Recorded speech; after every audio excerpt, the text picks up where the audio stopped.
All right, we're gonna be covering a two-part series on how to execute the hang power clean.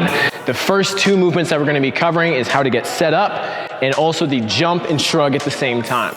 The power clean is a full body exercise that requires you to generate force from your ankles to your knees, hips, and then through your core to your upper body so that we can catch that weight up top. Keep in mind the power clean is gonna be a full body exercise, so we're generating force from the ground through our ankles, our knees, our hips, and then through the rest of our body to bring a heavy, heavy load up to the top. This is gonna translate into being able to beat somebody out of the blocks. When we're sprinting and as a wide receiver, we need to be able to make our cuts and explode off the ball. 3-point stance, so offensive lineman, defensive lineman, getting out of your stance quickly and effectively and generating force from the ground into an opponent. And as a linebacker, we wanna be able to punch somebody, pull them aside, and get them out of the way. The power clean is gonna give you a lot of force generation, especially in high school, because a lot of guys are not doing this right now. Translating this into university or junior football is gonna be something that's gonna help elevate you to the next level. All right, so the first two things that we're gonna be focusing on is gonna be your setup and then the jump and the shrug. Let's start with the setup. When we're getting set up for our power clean, we wanna make sure that our feet are within range of shoulder width. This is gonna differ from person to person.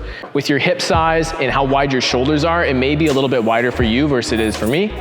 For me personally, I like to have my feet just inside shoulder width. Hand placement is gonna be just outside shoulder width. Again, the ranges are gonna be different from 1 to 2 inches based on how it feels for you. I found that for me, having my pinky just on the inside of this groove on the barbell helps me get into a proper position that feels really comfortable.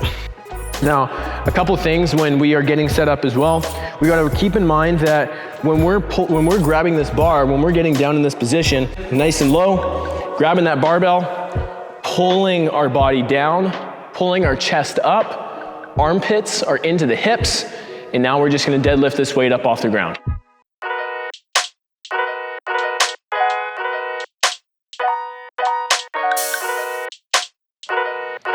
Once you're in that deadlift position up top, bring that weight right up.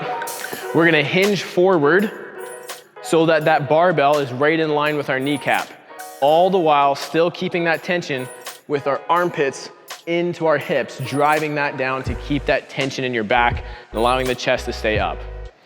Okay, so the second step, after we put all that together and you get your setup in the right position, bars down at your kneecap, the second step is gonna be the jump and the shrug.